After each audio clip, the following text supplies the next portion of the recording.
जय हिंद दोस्तों, एक और नई वीडियो में आप सभी का स्वागत है। दोस्तों आज आप लोग फाइनल रिवीजन मैथ का कर लो, ऑब्जेक्टिव क्वेश्चन का, क्योंकि कल आपका मैथ का पेपर है और इसके पिछले वाले वीडियो में हम आपको 1 से लेकर 100 तक के ऑब्जेक्टिव क्वेश्चन का मैं आपको रिवीजन कराया था और बोले थे कि बच्चा ऑब्जेक्टिव क्वेश्चन अगले वाले वीडियो में रिवीजन करा दूंगा। अगर इसको रिवीजन कर लेते हो तो एग्जाम में यहाँ से बाहर क्वेश्चन एक भी नहीं पूछेगा। 100% गारंटी है कि आपको यहाँ से सबका सब क्वेश्चन फंस जाएगा। ठीक है, तो चलो मैं स्टार्ट करते हैं। वीडियो को लाइक कर दो, चैनल पर पहली बार आए तो चैनल को सब्सक्राइब कर लो। आपको मैं science, social science, Sanskrit, Hindi सबका मैं क्वेश्चन दूंगा। ठीक है, वीवीआई क्वेश्चन दूंगा। ठीक है, अब यहाँ पे देखिए 102 नंबर क्वेश्चन, यानी कि इसके पहले वाले में एक से लेकर 101 तक बताए थे। ठीक है, तो बहुपद -4x + 1 के मूलों का योगफल आपको ज्ञात करना है। तो योगफल कैसे ज्ञात करते हैं? और अल्फा प्लस बीटा बराबर क्या होता है? -b/a होता है। क्या होता है जी? -b/a होता है। ठीक है, तो -b में माइनस हो जाएगा और b का मान यहाँ पर -4 है, -4 और a का मान 1 है, 1, यानी कि आपका प्लस में 4 मिलेगा। जो आंसर मैं आपको टिक लगा दिया हूँ, बी नंबर वाला आंसर हो जाएगा। क्या हो जाएगा जी? बी नंबर वाला आपका आंसर हो जाएगा। ठीक है, अब देखो जी अगला क्वेश्चन में ध्यान दीजिए। अगला क्वेश्चन आपका है 3 नंबर क्वेश्चन है आपका 103 नंबर की द्विघात समीकरण 3x² - 2x + 1/3 बराबर 0 का विवेचक का मान क्या होगा? विवेचक निकालोगे तो d बराबर 0 मिलेगा।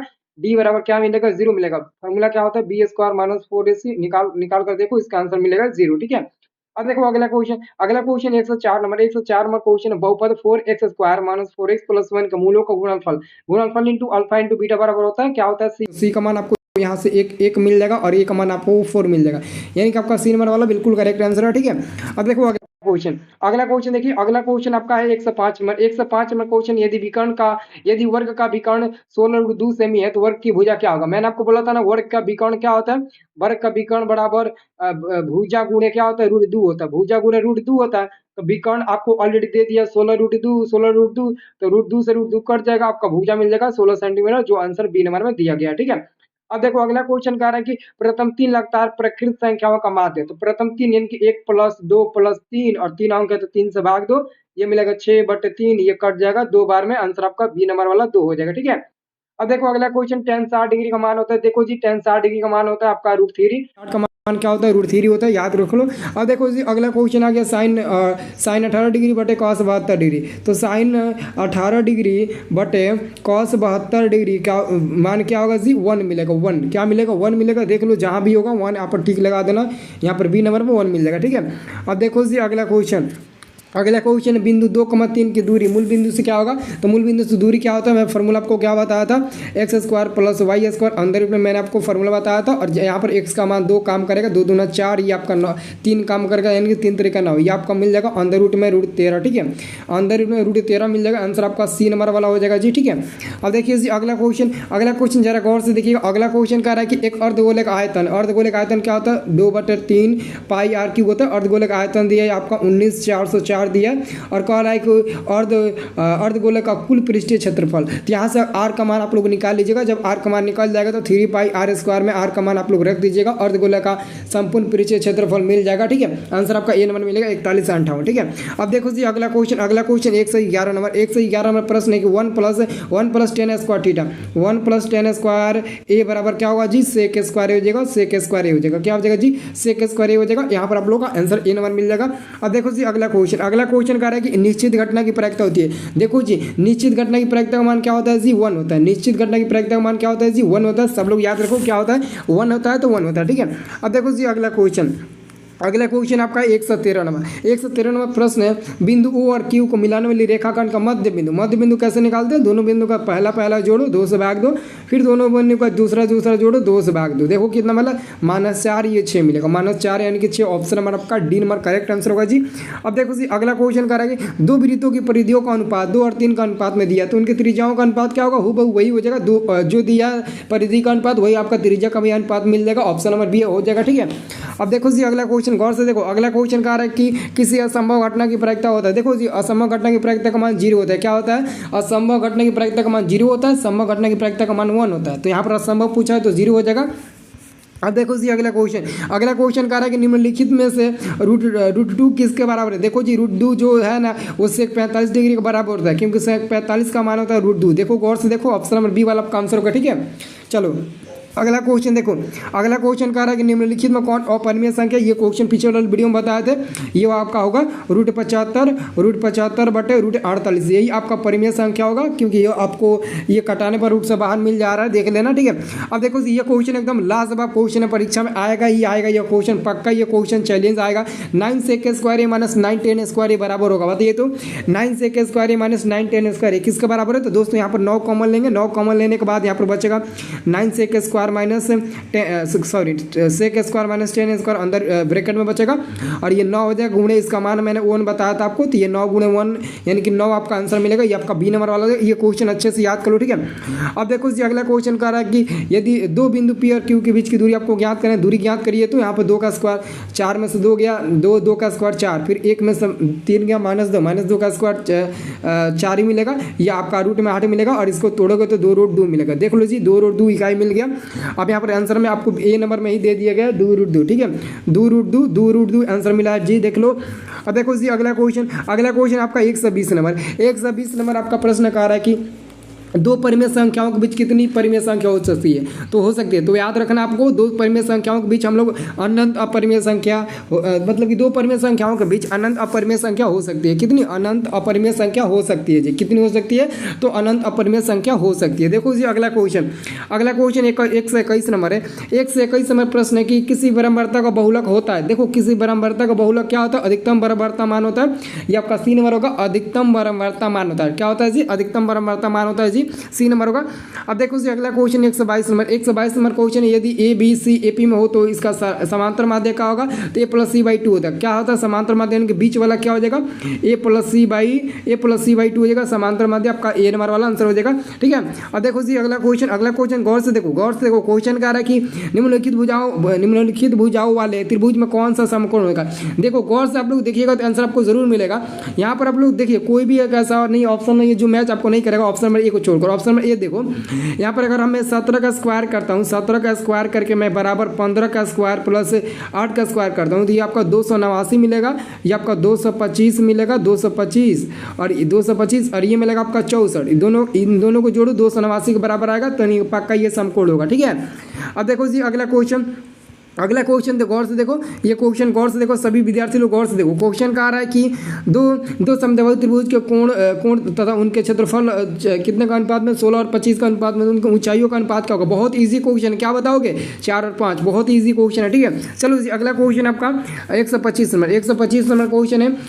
ये 125 नंबर क्वेश्चन कहता है कि किसी वृत्त के व्यास के दोनों किनारों से खींची गई स्पर्श रेखा की संख्या हमेशा क्या होती है? हमेशा समानांतर होती है। क्या होती है जी? समानांतर होती है, याद रखो, ठीक है। अब देखो जी अगला क्वेश्चन मेरे प्यारे लाल, अगला क्वेश्चन देखो। अगला क्वेश्चन कह रहा है कि यदि सूर्य की ऊंचाई 60 डिग्री है, तब 30 मीटर लंबी छाया बनने वाली ऊर्ध्वाधर मीनार की ऊंचाई आपको ज्ञात करना, ठीक है। तो यहाँ पर आपको क्या कह रहा है कि 30 मीटर लंबी छाया है, ठीक है, और ये आपका 60 डिग्री है, तो आपको कह रहा है कि इसका मान आपको ज्ञात करना है। तो आराम से P/B का यूज करिए, 30 डिग्री यानी कि 60 यानी कि √3, और ये आपका P यानी कि P का मान निकालना, और ये 30 यानी कि 30√3 मिलेगा, आंसर आपका ए नंबर मिल जाएगा। देखो कितना आसान क्वेश्चन है। अब देखो जी अगला क्वेश्चन कह रहा है कि एक सामान्य वर्ष में 53 मोहर होने की प्रायिकता क्या है? दोस्तों ये प्रोबेबिलिटी का क्वेश्चन है, काफी जबरदस्त है। 7/53 हो जाएगा, क्या हो जाएगा? 7/53 आपका फाइनली आंसर होगा, इसको याद रखो, 7/53, ठीक है। एक सामान्य वर्ष में 53 मोहर होने की प्रायिकता क्या हो जाएगा जी? 7/53 हो जाएगा, ठीक है। अब देखो जी अगला क्वेश्चन कह रहा है कि यदि समानांतर चतुर्भुज के सभी भुजाएं एक वृत्त का स्पर्श करे तो वो समानांतर चतुर्भुज होगा। वो समानांतर चतुर्भुज समचतुर्भुज कहलाएगा, क्योंकि यह वृत्त है और इस वृत्त पर दोस्तों चारों बगल से ना, चारों ओर से टच कर रही है स्पर्श रेखा पर, लाइन स्पर्श रेखा पर। तो ABCD ये क्या कहलाएगा? तो समचतुर्भुज कहलाएगा, ठीक है। अब देखो जी अगला क्वेश्चन गौर से देखो। अगला क्वेश्चन कह रहा है कि दो समरूप त्रिभुज के दो संगत भुजाएं इतना का अनुपात में इनके त्रिभुज के क्षेत्रफल का अनुपात क्या होगा? तो 3 का स्क्वायर 9, 5 का स्क्वायर 25, 9:25 मिलेगा कि नहीं मिलेगा? हाँ या ना? देखो तो ऑप्शन नंबर ए नंबर में ही दे दिए गए 9:25 दिया है कि नहीं दिया? हाँ या ना? चलो अगला क्वेश्चन देखो। अगला क्वेश्चन दिखा रहा है कि यदि किसी त्रिभुज ABC में कोण A बराबर 90 डिग्री और BC बराबर 13 सेंटीमीटर, AB बराबर 5 सेंटीमीटर, तो AC का मान क्या होगा? देखो यहाँ गौर से देखो, यहाँ पर दोस्तों A में भी 90 डिग्री दे दिया, A पर कितना दिया? ये 90 डिग्री दे दिया। एक बार से B आएगा फिर C आएगा, तो कह रहा है कि BC का मान 13 सेंटीमीटर, AB का मान दे दिया आपका, ये आपका A ना हो जाएगा, AB का मान 12 दिया, तो इसका मान क्या निकलेगा? पक्का 5 निकलेगा, निकाल कर देख लेना, 100% 5 5 मिलेगा। ठीक है, चलो अगला क्वेश्चन कह रहा है कि किसी समचतुर्भुज के विकर्णों की लंबाई 30 सेमी तथा 40 सेमी है, तो इसकी एक भुजा की लंबाई क्या होगा? एक भुजा की लंबाई 25 सेंटीमीटर मिल जाएगा। दोस्तों क्या मिल जाएगा? इसकी एक भुजा की लंबाई क्या मिल जाएगा? 25 सेंटीमीटर मिल जाएगा। ऑप्शन नंबर आपका क्या हो जाएगा जी? हाँ जी, हाँ जी। ऑप्शन नंबर क्या हो जाएगा? ऑप्शन नंबर आपका हाँ जी, हाँ। इन दोनों को जोड़ दो, 3 से भाग दे दो, मिल जाएगा। ठीक है, चलो जी अगला क्वेश्चन आपका है समद्विबाहु त्रिभुज एबीसी में AC बराबर AB का स्क्वायर बराबर 2AC का स्क्वायर, तो तब कोण C क्या होगा? तब कोण C 90 डिग्री का बनेगा, तभी तो समद्विबाहु त्रिभुज होगा, तभी तो समद्विबाहु त्रिभुज होगा ना। ठीक है, चलो जी अगला क्वेश्चन देखो। अगला क्वेश्चन आपका है 133 नंबर। 133 में प्रश्न कहा था कि किसी बिंदु y अक्ष से दूरी उस बिंदु का कहलाती है, तो किसी बिंदु y अक्ष से दूरी उस बिंदु का या तो भुज कहलाएगा, या तो y निर्देशांक कहलाएगा, या फिर y नियामक कहलाएगा। तो भुज और y नियामक नहीं दिया, y निर्देशांक दिया तो उस पर टिक लगाओ। अगर वो उसमें से कोई भी दिया हो तो उस पर भी टिक लगाते हम लोग, लेकिन दिया ही नहीं तो क्यों टिक लगाएंगे? इसलिए आपका आंसर हो जाएगा बी नंबर वाला। ठीक है, चलो अब देखो अगला क्वेश्चन कह रहा है कि बिंदु -8,6 किस चतुर्थांश में स्थित है? यह किस चतुर्थांश में स्थित है? तो सबसे पहले तो 8 में माइनस दिया, फिर 6 में प्लस दिया, तो माइनस और प्लस, माइनस फिर प्लस किस घर में होता है? दूसरे घर में, यानी कि द्वितीय पाद में होगा। ठीक है, अब देखो अगला क्वेश्चन है कि 4,3 किस पाद में स्थित है? ये तो दोनों प्लस में है, तो प्रथम पाद में चला जाएगा। ठीक है, अब देखो जी अगला क्वेश्चन गौर से देखो। कह रहा है कि बिंदु x अक्ष दूरी उस बिंदु का कहलाती है। देखो जी वो कोटि कहलाती है, जिसको आप y निर्देशांक भी बोल सकते हैं और y नियामक भी बोल सकते हैं। ठीक है, लेकिन देखो y निर्देशांक नियामक नहीं दिया आपको, मतलब कंफ्यूज करने के लिए कोटि दे दिया। ठीक है, तो कोटि भी आपका आंसर होगा, ये नहीं कि कोटि नहीं होगा, बिल्कुल होगा, कोई गलती नहीं काटेगा, कोटि होगा। ठीक है, चलो जी अगला क्वेश्चन पर फोकस करिए। तो देखो जी अगला आपका क्वेश्चन है बिंदु 1,5 किस चतुर्थांश में स्थित है? ये आपका प्रथम चतुर्थांश में स्थित है, क्योंकि दोनों प्लस में दिया, दोनों प्लस है, तो आप इसमें किस में स्थित है? तो पहले घर में। ठीक है, अब देखो अगला क्वेश्चन कह रहा है कि बिंदु -3,-5 ये किस घर में स्थित है? तो ये आपका तीसरा घर में स्थित होगा, क्योंकि दोनों में माइनस दिया तो तीसरे घर में जाएगा। अब देखो जी अगला क्वेश्चन गौर से देखिए। अगला क्वेश्चन कह रहा है कि y अक्ष से 5 इकाई दाईं और x अक्ष पर एक बिंदु P स्थित है, तो P का निर्देशांक क्या होगा? गौर से देखिए, y अक्ष से दाईं ओर, ये मान लेते हैं ये x होगा, ये y अक्ष है, y अक्ष से दाईं ओर क्या कर रहा है? y अक्ष से दाईं ओर 5, x अक्ष पर एक बिंदु यहाँ पर P स्थित है, तो P का निर्देशांक क्या होगा? तो P का निर्देशांक 5,0 होगा करेगा, बिल्कुल होगा 5,0। देख लो आंसर आपका मिल जाएगा ए नंबर। ठीक है, चलो अगला क्वेश्चन कर रहा है 140 नंबर। बिंदु ए और बी के बीच की दूरी ज्ञात करना। दूरी कैसे ज्ञात करेंगे? याद करो तो ये आपका 0 मिल गया, अब 0 का स्क्वायर 0 हो जाएगा, ये आपका 5 का स्क्वायर 25, 25 का वर्गमूल 5 इकाई मिल जाएगा। देखो आंसर डी नंबर मिल जाएगा। ठीक है, अब देखो जी अगला क्वेश्चन, इसका आंसर बनाने में आप लोगों को काफ़ी ज़्यादा परेशानियाँ होगी, लेकिन अगर इतना लंबा क्वेश्चन दिखे तो उस क्वेश्चन को आप लोग छोड़ दीजिएगा, लेकिन इसका आंसर याद रखिए 25 ब्रैकेट में 3 + √3 मिलेगा। ठीक है, इसको सॉल्व कर, ये क्वेश्चन तो हम लोग का टाइम में शायद पूछा गया था ये क्वेश्चन। ठीक है, और ये क्वेश्चन 5 नंबर में हम लोग का टाइम में पूछा गया था, लेकिन आप लोगों का टाइम में ये ऑब्जेक्टिव में आजकल क्वेश्चन दे देता है। ठीक है, तो देख लेना 100 ऑब्जेक्टिव रहेगा, और ऐसा नहीं कि जो ये क्वेश्चन आपको बनाना आता होगा, मैं भी मानता हूँ आता होगा, लेकिन इसको बिना सॉल्व किए, बिना 5 मिनट समय दिए आप इस क्वेश्चन का तो आंसर बता नहीं सकते हैं, इसलिए आप इतना समय क्यों बर्बाद करेंगे? दूसरा क्वेश्चन देखेंगे, क्योंकि आपके पास बहुत ज़्यादा ऑप्शन है। अब देखो अगला क्वेश्चन है सूर्य का उन्नयन कोण जब किसी सीधे खंभे की छाया और उसकी छाया का बराबर हो, तो उसका उन्नयन कोण क्या होगा? हमेशा वो 45 डिग्री मिलेगा, 30 डिग्री नहीं मिलेगा, 45 डिग्री आपका मिलेगा, 45 डिग्री निकाल कर देख लेना, बी नंबर वाला आंसर सही होगा। ठीक है, अब देखो अगला क्वेश्चन कह रहा है कि यदि H1 और H2 दो मीनार के पादों के जोड़ने वाली रेखा के मध्य बिंदु पर मीनारों के द्वारा क्रमशः इतना और इतना का कोण बनाते हैं, तो H1/H2 देखो 3:1 मिलेगा।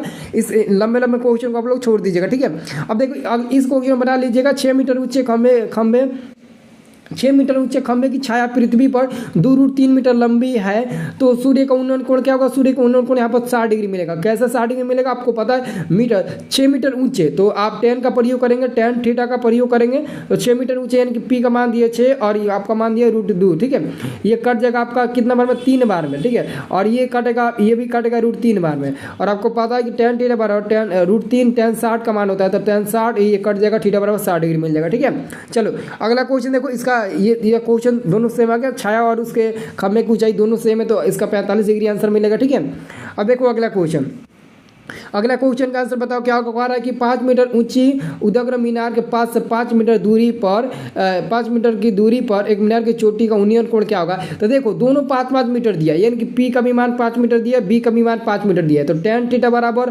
5/5 कट कर मिलेगा 1 और 1 tan 45 का मान होता है। तो आसानी से हम tan 45 पर टिक लगा देंगे, कोई दिक्कत नहीं है। ठीक है, अब कह रहा है कि यूनियन कोण एवं अवनमन कोण में क्या संबंध है, समान का संबंध है। ठीक है, चलो अगला क्वेश्चन देखो। अगला क्वेश्चन, वृत्त के केंद्र पर बना कोण कितने डिग्री का होता है। एक वृत्त है, उसके केंद्र पर बना कोण कितने डिग्री का होता है। ये केंद्र यहाँ पर जो कोण बना होता है वो 360 डिग्री का होता है। कितना होता है, 360 डिग्री का होता है। ठीक है, अब देखो जी अगला क्वेश्चन है, अगला क्वेश्चन अर्धवृत्त का कोण होता है। देखो जी अर्धवृत्त का कोण 90 डिग्री का होता है, जबकि एक वृत्त का पूरा कोण जो बनता है वो 360 डिग्री बनता है। अब उसका आधा करोगे तो 180 मिलेगा। जो आंसर ठीक लगाओगे गलती होगा। अर्धवृत्त का कोण 180 डिग्री का नहीं बल्कि 90 डिग्री का होता है।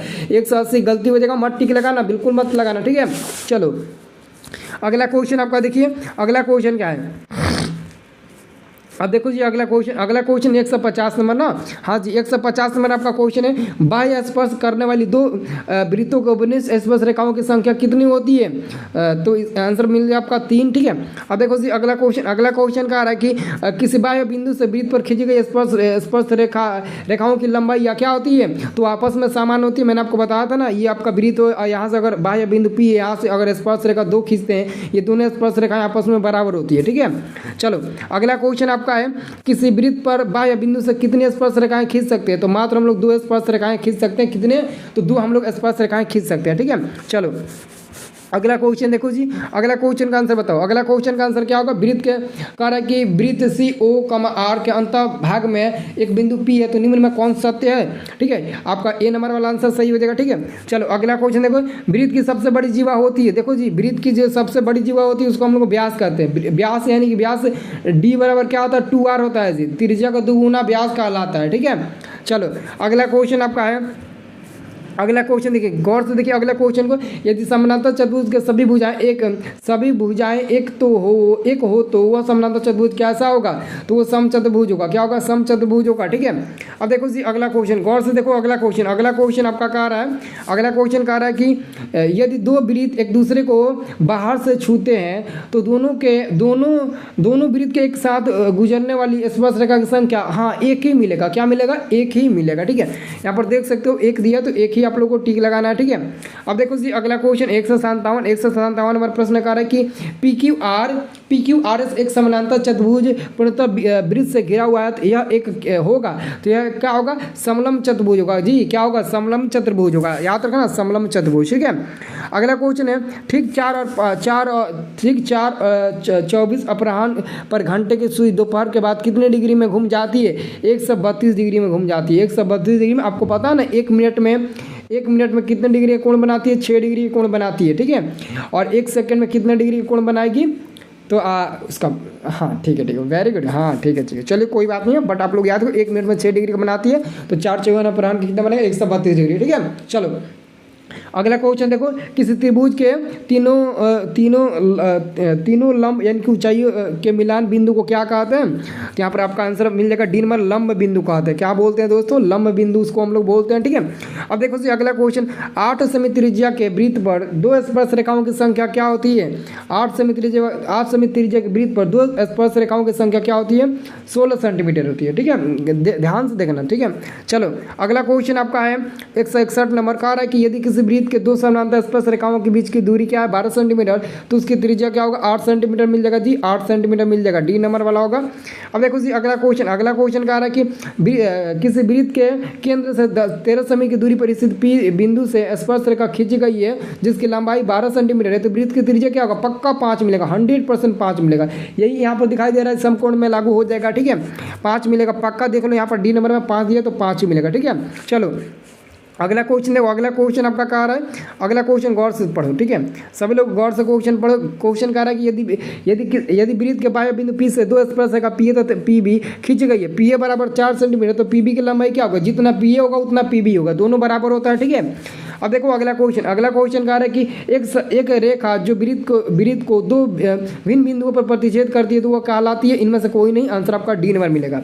अगला क्वेश्चन कह रहा है दो भिन्न त्रिज्याओं वाले वृत्त हमेशा क्या होते हैं, हमेशा समरूप होते हैं। हमेशा क्या होते हैं, समरूप होते हैं। छोटा वृत्त हो या बड़ा वृत्त हो, ये आपस में समरूप ही होते हैं ना। अब देखो अगला क्वेश्चन का आ रहा है आपका, किसी वृत्त के केंद्र से 5 सेमी की दूरी पर स्थित एक बिंदु P से वृत्त पर खींची गई स्पर्श रेखा की लंबाई 4 सेंटीमीटर है तो वृत्त की त्रिज्या क्या होगा, 3 सेंटीमीटर मिल जाएगा। ठीक है, 5 का स्क्वायर 25 करो, 3 का स्क्वायर 9, 4 का स्क्वायर 16। देखो समकोण त्रिभुज पाइथागोरस पर में लागू होगा कि नहीं, पक्का आंसर सी नंबर मिलेगा। अब अगला क्वेश्चन है, सभी वृत्त होते हैं। देखो जी, सभी वृत्त हमेशा समरूप होते हैं। क्या होते हैं, हमेशा समरूप होते हैं। सभी वृत्त क्या होते हैं, हमेशा समरूप होते हैं। आप लोगों को याद रखना है, सभी वृत्त क्या होते हैं, हमेशा समरूप होते हैं। ठीक है, चलो अगला क्वेश्चन है, किसी वृत्त की स्पर्श रेखा उसे कितने बिंदु पर स्पर्श करती है, तो उसे एक बिंदु पर ही स्पर्श करती है। उसे एक ही बिंदु पर स्पर्श करती है, 2-4 बिंदु पर नहीं। अब देखो अगला क्वेश्चन कह रहा है कि दो वृत्त के क्षेत्रफल का अनुपात इतना, तो त्रिज्या का अनुपात क्या होगा, 4 का रूट कर दो, 2 मिल जाएगा, 9 का रूट करोगे 3 मिलेगा, यानी कि 2:3 मिल जाएगा जी, 2:3 मिल जाएगा। आंसर यहाँ पर देख सकते हैं, आपको बी नंबर में दे दिया गया 2:3। ठीक है, चलो अब इसका मैंने ट्रिक बताया था ना, तीनों का आप लोग एलसीएम निकाल दो, 15 घंटे मिल जाएगा। 1, 3, 5 का एलसीएम निकाल दो, इसका आंसर मिल जाएगा। ठीक है, चलो अगला क्वेश्चन 171 नंबर प्रश्न कर रहा है कि यदि किसी वृत्त की त्रिज्या दुगुनी कर दी जाए, तो नए तथा पुराने वृत्त के परिधियों का अनुपात क्या होगा, 2:1 मिल जाएगा। क्या मिल जाएगा, 2:1 मिल जाएगा दी, आपका बी नंबर हो जाएगा। ठीक है, चलो जी अगला क्वेश्चन 172 नंबर प्रश्न है कि यदि किसी वृत्त की त्रिज्या अधिक कर दी जाए तो पुराने तथा नए वृत्त के परिधियों का अनुपात क्या होगा। इसका भी आंसर आपका 2:1 नहीं मिलेगा, इसका भी आंसर 2:1 मिलेगा। ठीक है, अब देखो जी अगला क्वेश्चन कह रहा है यदि किसी वृत्त की त्रिज्या दुगुनी कर दी जाए तो पुराने एवं नए वृत्त के क्षेत्रफलों का अनुपात क्या होगा जी, आपका आंसर मिल जाएगा 1:4। आंसर आपका बी नंबर मिल जाएगा। ठीक है, अब देखो जी अगला क्वेश्चन आप 174 नंबर क्वेश्चन है, 44 मीटर परिधि वाले वृत्त की त्रिज्या क्या होगा, 14 मीटर होगा। देख लेना निकाल कर, 14 मीटर मिल जाएगा। ठीक है, अब अगला क्वेश्चन है, दो वृत्तों के क्षेत्रफल का अनुपात 4 और अनुपात में त्रिज्याओं का अनुपात क्या होगा, 4 का वर्गमूल 2 मिल जाएगा, इसका 1 ही रहेगा, यानी 2:1 मिल जाएगा जी। अब देखो अगला क्वेश्चन गौर से देखो, यहाँ पर अपना नजर बैठाए रखो, इधर उधर ध्यान मत दिखाओ, इधर उधर ध्यान अपना मत भटकाओ। कह रहा है क्वेश्चन, दो वृत्तों की त्रिज्याओं का अनुपात इतना, तो उनके क्षेत्रफल का अनुपात क्या होगा, 3 का स्क्वायर 9, 4 का स्क्वायर 16। देखो आंसर सी नंबर मिला कि नहीं मिला। अगला क्वेश्चन कह रहा है कि यदि एक वृत्त का परिमाप और क्षेत्रफल संख्यात्मक रूप से बराबर है तो वृत्त का परिमाप 2πr बराबर है आपके किसके, क्षेत्रफल के, यानी कि πr² के बराबर है, तो पाई से पाई कटेगा, एक आर से एक आर कटेगा, तो आर बराबर 2 इकाई मिल जाएगा। देखो ए नंबर मिल जाएगा। अब देखो अगला क्वेश्चन कह रहा है कि यदि किसी वृत्त की त्रिज्या के गुनी कर दी जाए तो नए वृत्त के क्षेत्रफल का अनुपात क्या होगा, तो पुराने वृत्त का क्षेत्रफल πr² ही हो जाएगा, πr² ही हो जाएगा, जिसको आर के जगह हम लोग के रखे हैं। ठीक है, आर की जगह पर के रखे हैं। ठीक है, और उसके बाद से क्या कह रहा है, एक मिनट के नहीं रखे हैं ना, के नहीं रखे हैं, आर ही रहेगा। और नीचे आपका कह रहा है कि पाई के गुनी, तो के आर कर दो, के गुनी कह रहा है ना, तो के का स्क्वायर हो जाएगा, और यहाँ पर आपका के गुनी यानी कि के आर का दी होल स्क्वायर हो जाएगा। ठीक है, पाई से पाई कटेगा, और यहाँ पर r² बचेगा, नीचे आपका k² अपॉन r² यानी कि r² 1/k² बचेगा। इसका आंसर सी नंबर मिलेगा, ए नंबर गलत है। ठीक है, अब देखो अगला क्वेश्चन कह रहा है कि एक बेलन और शंकु के आधार समान है तो उनकी ऊंचाइयां भी समान है, तो आयतनों का अनुपात क्या होगा, 3:1 मिलेगा, क्योंकि बेलन का आयतन होता है πr² और शंकु का आयतन होता है 1/3 πr²। दोनों को बटा करके बताओ, इसका आंसर जरूर मिलेगा ये। ठीक है, अब अगला क्वेश्चन कह रहा है कि यदि घनाभ की लंबाई l है, चौड़ाई b है और ऊंचाई h है, तो उसका घनाभ का आयतन क्या होगा, lb है। तीनों को आपस में गुणा कर दो, आयतन मिल जाएगा। अगला क्वेश्चन कह रहा है कि दो बेलनों की त्रिज्याओं का अनुपात 1 और 2 का अनुपात में है और उनकी ऊंचाइयां का अनुपात 5 और 3 का अनुपात में है, तो क्वेश्चन कह रहा है कि आयतनों का अनुपात क्या होगा। बहुत ही सिंपल है। ठीक है, सिंपल आसानी से बना दोगे। ठीक है, तो इसका आंसर क्या, आयतनों का अनुपात कह रहा है ना, हाँ, तो आंसर मिलेगा 20:9। क्या मिलेगा, 20:9 मिल जाएगा। अब देखो जी अगला क्वेश्चन गौर से देखो। अगला क्वेश्चन कह रहा है कि किसी 5 समी भुजा वाले घन को एक समी वाले भुजा कितने घन बनाए जा सकते हैं? 125। 125 कैसे मिलेगा? 5 का क्यूब कर दो, आयतन कर दो, मिल जाएगा 125। ठीक है। अब देखो अगला क्वेश्चन कह रहा है कि एक खोखले गोले का आंतरिक तथा बाह्य व्यास क्रमशः 4 सेंटीमीटर और 8 सेंटीमीटर दिया है। तो इसको गलाकर एक 8 सेमी व्यास वाले अर्धगोला का शंकु बनाया गया है। शंकु की ऊंचाई आपको ज्ञात करना है, 14 सेंटीमीटर मिलेगा। ठीक है। चलो अगला क्वेश्चन आपका कह रहा है कि 80 सेमी त्रिज्या वाले वृत्त एवं 20 सेमी ऊंचाई वाले बेलन का कुल वक्र पृष्ठ क्षेत्रफल तथा सतह का कुल वक्र क्षेत्रफल का अनुपात आपको बताना है। क्या होगा इसका आंसर? कमेंट बॉक्स में आप लोग बताइए। तो अब देखो अगला क्वेश्चन कह रहा है कि बेलन तथा शंकु के आधार के त्रिज्या का अनुपात 3 और 4 के अनुपात में, तो उनको ऊंचाई का अनुपात इतना, दोनों का अनुपात क्या होगा? सबसे पहले आपको क्या रखना है? 4/3, फिर आपको 2/3 रखना है। ये 3 ऊपर ले जाकर गुणा कर दो, ये इसमें गुणा कर दो, देखो आंसर मिल जाएगा। अब देखो जी अगला क्वेश्चन कर 186 नंबर क्वेश्चन कह रहा है कि बहुलक निकालना है। तो आप बहुलक निकाल सकते हो, आसान है, क्योंकि इसमें जो ज़्यादा अंक दिया है वही आपका बहुलक हो जाएगा। 7 इसमें सबसे ज़्यादा बार है, इसलिए 7 हम बहुलक पर टिक लगाएंगे।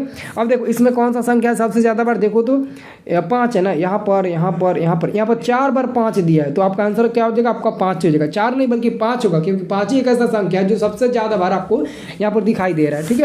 चलो अगला क्वेश्चन देखो, अगला क्वेश्चन कह रहा है किसी बरम्बारता का बहुलक होता है, अधिकतम बरम्बारता मान होता है। आंसर आपका C नंबर होगा। ठीक है, याद कर लो। अब देखो अगला क्वेश्चन कह रहा है बहुलक इसमें बताना है, इसमें बहुलक बताइए तो 3 मिल जाएगा, क्योंकि यहाँ पर 3 देखो, यहाँ पर भी है, यहाँ पर है, यहाँ पर 3 बार 3 दिखाई दे रहा है। ठीक है। चलो अगला क्वेश्चन आपको माध्यिका बताना है। माध्यिका कैसे निकालते हैं? सबसे पहले जो अंक दिया होता है उसको हम लोग बढ़ते क्रम से सजाते हैं। देखो 1 2 3 4 5 6 7 बढ़ते क्रम इसको सजा दिए। इधर से 3 को काट लो, इधर से 3 को काट लो, बीच में जो बचा वही आपका बहुलक होगा, माध्यिका होगा। 4 आंसर मिल जाएगा। ठीक है।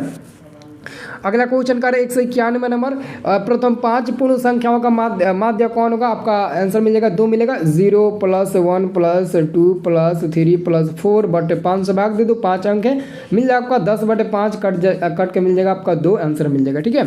चलो अगला क्वेश्चन संचयी बरम्बारता वक्र कहलाती है, त्वरण कहलाती है जी। ठीक है। अब देखो जी अगला क्वेश्चन है 13 और 19 के बीच समांतर माध्य क्या होता है? तो 13 से लेकर 19 तक अंक लिख लीजिए। 13 14 15 16 17 ये आपका 18 हो गया, ये आपका 19 हो गया। ठीक है, 19 हो गया। इधर से आप 4 को काट लीजिए, 4 को नहीं, इधर से आप 3 काटिए। ठीक है, एक मिनट, एक अंक छूट रहा है ना, इसको एक बार फिर से लिख दें। 13 हो गया, 14 हो गया, ये 15 हो गया। ठीक है, ये 16 हो गया, ये 17 हो गया, ये आपका 18 हो गया, ये आपका 19 हो गया। ठीक है, तो देखो इधर से आपको 3 काटना है और इधर से आपको 3 काटना है, बीच में आपका क्या बचा? 16। तो 16 आपका क्या हो जाएगा? समांतर माध्य हो जाएगा। ठीक है। चलो अगला क्वेश्चन, प्रथम 3 लगातार प्रकृत संख्याओं का माध्य 2 मिलेगा। 1 + 2 + 3/3 से भाग दे दो, 3 अंक है, 6/3 कट कर मिल जाएगा आपका 2। आंसर आपका B नंबर वाला मिल जाएगा। ठीक है। अगला क्वेश्चन आपका कर रहा है 1 4 x 5 तथा 12 का माध्य इतना दिया, इनकी 7 बराबर दिया। 1 + 4 + x + 5 + 12/5 को है, तो 5 को 7 × 5 = 35 मिलेगा। ये मिलेगा आपका 5 × 5 = 10 और 12 10 और 10 12 कितना होगा? 22 होगा। तो ठीक है, तो 22 इसमें से घटा दो, आंसर 22 इसमें से घटाओ, बराबर में x रखो, देखो कितना मिल रहा है? मिलेगा आपका 13 मिलेगा। हाँ जी 13 मिलेगा, C नंबर वाला। ठीक है। अगला क्वेश्चन कह रहा है कि बहुलक निकालना, इसमें देखो बहुलक कैसे निकालोगे? यहाँ पर भी 2 है, यहाँ पर भी 2 है, यहाँ पर भी 2 है, तो 2 आपका बहुलक हो जाएगा, क्योंकि बहुलक वही होता है जो सबसे ज़्यादा बार अंक दिया होता है, जो सबसे ज़्यादा बार अंक दिया होता है वही आपका बहुलक हो जाएगा। ठीक है। अब देखो अगला क्वेश्चन 197 नंबर, 197 क्वेश्चन है, किसी वितरण के माध्य बहुलक और माध्यक के बीच मूल संबंध क्या होता है? तो बहुलक बराबर होता है, बहुलक बराबर 3 माध्यक - 2 माध्य। A नंबर वाला करेक्ट आंसर होगा, करेक्ट आंसर A नंबर वाला होगा। क्या होगा जी? करेक्ट आंसर आपका A नंबर वाला होगा, A नंबर वाला करेक्ट आंसर होगा। ठीक है। चलो अगला क्वेश्चन 198 नंबर, 198 नंबर क्वेश्चन है, किससे माध्यिका आलेखीय दंड से ज्ञात किया जा सकता है? तोरण। आंसर क्या होगा जी? C नंबर होगा, तोरण। ठीक है। चलो अगला क्वेश्चन देखो, अगला क्वेश्चन आपका है निम्नलिखित में कौन आलेख द्वारा निर्धारित नहीं किया जा सकता? तो आपको नीचे आंसर मिलेगा आपका माध्य को हम लोग आलेख के द्वारा नहीं सूचित कर सकते हैं। ठीक है। चलो अगला क्वेश्चन हमारा फाइनली 200 आ गया। 200 यानी कि प्रश्न आपका है कि कृषि बरम्बारता 1 टन का बहुलक आलेख द्वारा किसे निर्धारित किया जा सकता है? तो आयत चित्र को निर्धारित नहीं किया जा सकता है तो आपका माध्य होगा, और किया जा सकता है तो आयत चित्र। ठीक है। चलो और दो चार क्वेश्चन उसको भी देख लीजिए। 202 नंबर प्रश्न है कि चरों को आरोही या अवरोही क्रम में रखने पर बीच वाले चर मान क्या कहलाता है माध्यिका कहलाता है। अभी मैंने आपको माध्यिका निकाल कर भी बता दिया।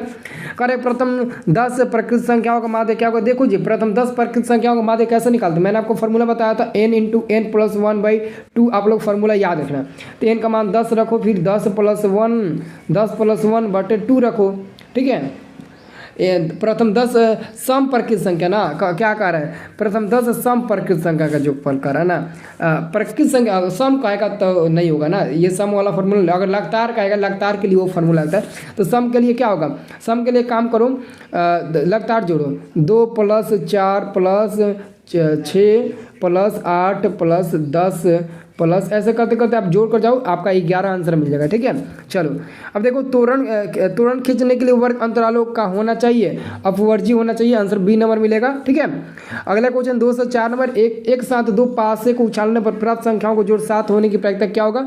2 पासे 1/36 मिलेगा, टोटल परिणाम तो आपको मिलेगा 36 और जोड़ मिलेगा आपका 6, तो कटा कर देख लेना 106 मिल जाएगा, ठीक है, 1/6। अब देखो अगला क्वेश्चन है, निम्न में से कौन सी घटना की प्रायिकता नहीं हो सकती है। 1.1 किसी भी घटना की प्रायिकता का मान नहीं होती है, एक से ज़्यादा हो गया, ठीक है। अगला क्वेश्चन कह रहा है एक साथ दो सिक्के उछालने पर कम से कम एक हेड आने की प्रायिकता। सबसे पहले हम लोग देखेंगे कम से कम एक हेड आने की प्रायिकता। सबसे पहले टोटल परिणाम 4 होगा और ये 3 मिलेगा, 3/4 आपका डी नंबर वाला आंसर मिल जाएगा, ठीक है। अगला क्वेश्चन आपको देखिए, अगला क्वेश्चन कह रहा है किसी घटना ई के लिए निम्न में कौन सही है। ये वाला सही है, क्योंकि पी का मान होता है आपका 1, तो 1 नंबर आपका सही है, ठीक है, आपका सही है। पी का मान क्या होता है, 1 होता है, ठीक है। चलो अब देखो अगला क्वेश्चन आपका है 208 नंबर। 208 नंबर प्रश्न है, एक असंभव घटना की प्रायिकता का मान क्या होता है, 0 होता है। एक असंभव घटना की प्रायिकता का मान क्या होता है, 0 होता है। अच्छे से याद रखो। 209 नंबर प्रश्न है कि किसी घटना की प्रायिकता का अधिकतम मान क्या होता है। अधिकतम मान क्या आएगा, तो 1 बताना, 1 से ज़्यादा नहीं होगा, ठीक है। अब देखो जी 210 नंबर क्वेश्चन है, निम्नलिखित में से कौन सी संख्या घटना की प्रायिकता नहीं हो सकती है। तो -0.5 ऑलरेडी अगर माइनस नहीं कहा था, केवल ये कहा था तो ये तो प्रायिकता होता, लेकिन माइनस लगा दिया तो ये प्रायिकता नहीं होगा, ठीक है। चलो 211 नंबर प्रश्न कह रहा है कि 52 ताश की गड्डी को अच्छी तरह से फेंट कर उसमें से यदृक्ष एक पत्ता निकाला जाता है। इसके काले रंग के बादशाह होने की प्रायिकता क्या होगा, 1/26 होगा। 2 बादशाह होगा काले रंग का, टोटल पत्ती आपका 52 होता है, तो कटा दो, 1/26 आपका मिल जाएगा, आंसर आपका बी नंबर वाला मिल जाएगा, ठीक है। चलो अगला क्वेश्चन है 212 नंबर आपका प्रश्न है कि किसी पासे को फेंकने पर सम संख्या आने की प्रायिकता क्या होगा जी। सम संख्या आने की प्रायिकता आपका 1/2 मिलेगा, क्योंकि एक पासे में टोटल 6 अंक होते हैं और 3 सम तो 3 भी सम होते हैं, तो 3 सम कर दो, ये कटा दो, 1/2 मिल जाएगा, ठीक है। चलो अगला क्वेश्चन 213 नंबर का है कि दो पासे एक साथ उछाला जाता है, दोनों पासे पर ऊपरी सतह पर एक ही संख्या आने की प्रायिकता 1/6, इसका भी आंसर मिलेगा। टोटल परिणाम 6 होगा, एक ही संख्या दोनों आएगा 6 बार, ठीक है, तो ये कट कर 1/6 मिल जाएगा, आंसर इसका भी बी नंबर मिलेगा, ठीक है। चलो अगला क्वेश्चन देखो, अगला क्वेश्चन कर रहा है किसी घटना ई के घटित होने की प्रायिकता पी हो तो निम्नलिखित में कौन सही है। ऑप्शन नंबर आपका डी होगा, क्योंकि प्रायिकता का मान 0 या 0 से बड़ा और इधर आपका क्या होगा, इधर आपका हो जाएगा 1 या 1 से छोटा, ठीक है। यही आपका प्रायिकता का मान 100% सही है, कोई बताएगा यही आप लोग बता देना, ठीक है।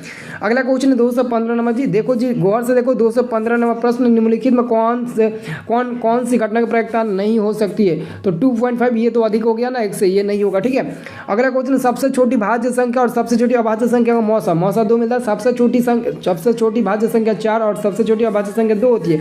इन दोनों का मौसा यानी कि एचसीएफ निकालो, देखो पक्का आपका मिलेगा 2, ठीक है।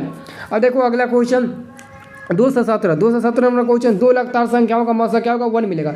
2 और 3 का मौसा निकालो, या फिर 4 और 5 का निकालो, या फिर 12 और 13 का निकालो, कोई भी 2 लगातार संख्या लेकर उसका मौसा निकालना है, 2 मिल जाएगा, ठीक है।